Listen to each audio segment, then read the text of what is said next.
కవిత తాజాగా మొత్తం వ్యవహారాన్ని హరీష్ రావు మీద నెట్టేసింది. ఓ రకంగా తండ్రి అన్నని అంటే అన్నని టార్గెట్ చేస్తూ వచ్చింది ఇప్పటిదాకా. ఎవరి నాయకత్వాన్ని అంగీకరించను నేను అని 103 రోజుల క్రితం ప్రెస్ మీట్ పెట్టింది ఆవిడే కదా.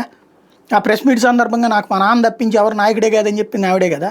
ఇప్పుడు ఏమంటోంది, 103 రోజుల క్రితం చెప్పాను పేపర్ లీక్ గురించి, నేను రాసిన లేఖ లీక్ గురించి అనేక కుట్రలు జరుగుతున్నాయని, మా అన్నయ్య రోకంగా జాయిన్ నన్ను అడగాలి, లేదా వర్కింగ్ ప్రెసిడెంట్గా అయినా అడగాలి అంటుంది.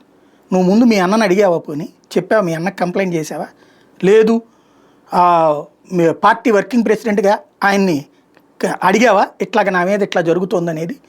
లేక నువ్వే ఎందుకు లీక్ చేయలేదు? కరెక్ట్గా నువ్వు అమెరికా వెళ్ళిన తర్వాతనే బయటికి ఎందుకు వచ్చిందంటే నువ్వే ఇచ్చి ఉండొచ్చుగా. లేక బయటికి వచ్చిందే కవిత గ్రూపుల నుంచి, బీఆర్ఎస్ గ్రూపుల నుంచి కాదు బయటకు వచ్చింది. కాబట్టి ఆమె కావాలని లీక్ చేసుకుంది ఓపెన్గా. అమెరికాని అడ్డం పెట్టుకుంది టూరు అని ఎందుకు అనుకోకూడదు? ఏది నిజం అనేది దేవుడికి ఎరుక, నిజం పెరుమాళ్ళకి ఎరుక. సేమ్ టైం 103 రోజుల నుంచి నన్ను అడక్కపోవడం, మా అన్న అడక్కపోవడం, రక్త సంబంధ రీత్యా ఆయన బాధపడ్డాను, మా నాన్న ఇట్లాంటి యాక్షన్ తీసుకోవడం బాధపడ్డాను, ఆయన్ని తప్పుదోవ పట్టించారు. ఇదంతటి వెనకాల హరీష్ రావే పాపాత్ముడు, హరీష్ రావు డబ్బులు సంపాదించుకున్నాడు, హరీష్ రావే దుర్మార్గుడు, అసలు నిర్ణయం తీసుకునేది కేసీఆర్, అమలు చేసేది మంత్రిగా హరీష్ రావు. బుద్ధి బుర్రా ఉన్నోడు ఎవరికైనా తెలియదా?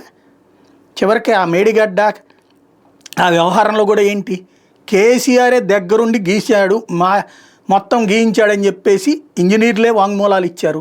ఇంకా లేదు కేసీఆర్కి సంబంధం లేదు హరీష్ రావు అని చెప్పి ఎందుకు మోసం చేయడం ప్రజల్ని? ఏ ప్రజల్ని మోసం చేస్తున్నారు? హరీష్ రావు దుర్మార్గుడు, మా నాన్న మంచోడు బాగోదు కాబట్టి. ఇప్పుడు మీ నాన్న మంచోడైతే హరీష్ రావు దుర్మార్గుడు ఎట్ట అవుతాడు?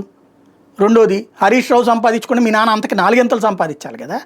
హరీష్ రావు 100 కోట్లు కాదు 1000 కోట్లు సంపాదించాడు అనుకుందాం, అప్పుడు 1,00,000 కోట్లు మీ నాన్న సంపాదించినట్టే కదా. సంపాదించలేదంటే ఎవరు సంపాదించ, నువ్వు ఏ పదవి లేని నువ్వే 1000 కోట్లు సంపాదించాక ఇంకా నీతి మాట్లాడితే ఎట్టుంటుంది? సౌత్ ఇండియా లెక్కర్ సిండికేట్లో మెంబర్ లేదా నడిపించినటువంటి మనిషి వచ్చి ఇప్పుడు నీతులు చెప్తోంది. హరీష్ రావు, సంతోష్ రావు దుర్మార్గులు, దొంగలు, వాళ్ళ వల్లనే పార్టీ అంతా నాశనం అయిపోతుంది. వాళ్ళు వచ్చి రోడ్డు మీద ఎప్పుడు ఇట్లాంటి శోకాండాలు పెట్టలే. రోజు నోటికొచ్చినటువంటి ఉద్యమాలు ప్రకటించింది లేదు. కరెక్ట్ రాజకీయం చేస్తున్నారు వాళ్ళు. కానీ ఇప్పుడు అది కవర్ చేసుకోవడానికి ఎప్పుడైతే సస్పెన్షన్ జరిగిందో, అంటే నాయకత్వం అన్నను పట్టించుకోను, మా నాన్న నన్నే నాయకురాలు చేయాలనుకుంది ఆవిడ, కుదరకపోయేటప్పటికి ఇప్పుడు మళ్ళీ అన్నా నాన్నల్ని కాకాపడుతుంది. At the same time Harish రావును దొంగం చేస్తుంది. అది ప్రస్తుతానికి కవిత తాజా ప్రెస్ కాన్ఫరెన్స్ యొక్క లక్ష్యం.